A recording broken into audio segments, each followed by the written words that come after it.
भैया हम पवन केसरी से जनवा ग्राम नजरपुर के निवासी रउआ लोगन के बीच में छठ गीत भेजत तानी। रउआ लोग सुनी और प्यार दुलार छोटा भाई पर बरसौले रही।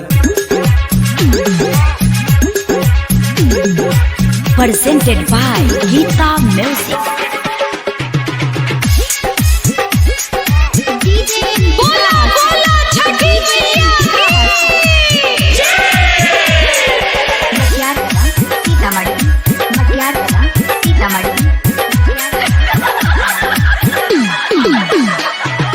बड़ा निकल गेला सैया नदरपुर के घटिया है जी सैया गरवैया घटिया घटिया बड़ा निकल गेला सैया बहराडी के घटिया है जी सैया पचम्बा के घटिया मथवा पे दौरा उठा के मथवा पे दौरा उठा के चली छठी घटिया है जी सैया चली छठी घटिया।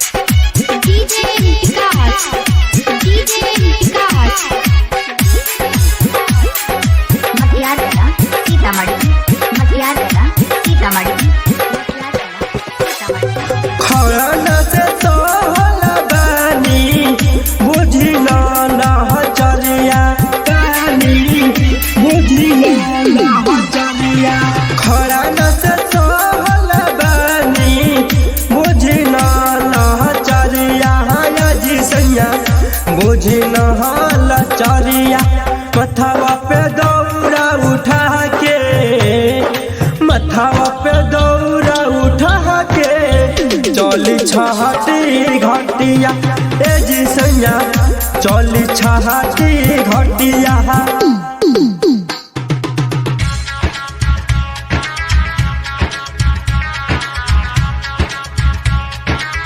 बोला बोला छठी मैया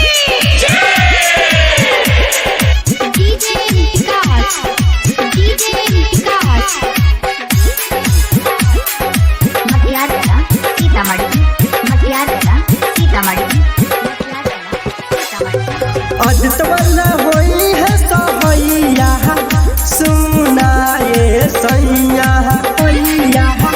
सुनाए सैया सूरज देवा होई है सहैया सुनाए सैया जी सैया सुनाए सैया मथवा पे दौरा उठा के मथवा पे दौरा उठा के चली छठी घटिया है जी सैया चली छठी घटिया।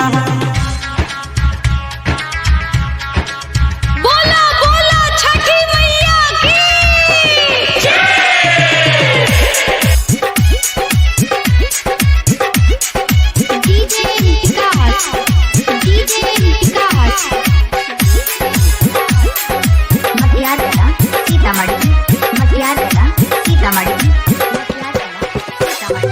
लाला होए जनी है सुरुजा देवा होते भीनु सरिया पूजा देवा होते भीनु सरिया लाला होए जनी है आदित्य देवा होते भीनु सरिया है जी सैया होते भीनु सरिया मथवा पे दौरा उठा के मथवा पे दौरा उठा के चली छठी घटिया है जी सैया चली छठी घटिया। बोला बोला छठी मैया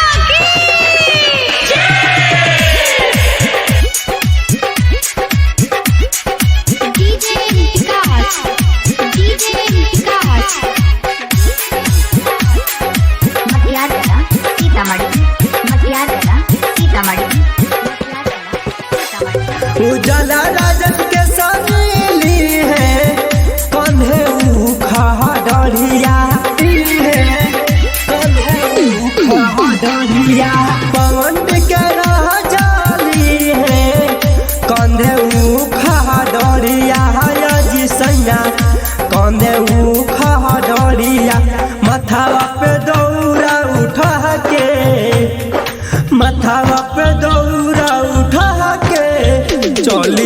छठी घटिया अजी संगा चली छठी घटिया। presented by Geeta Music।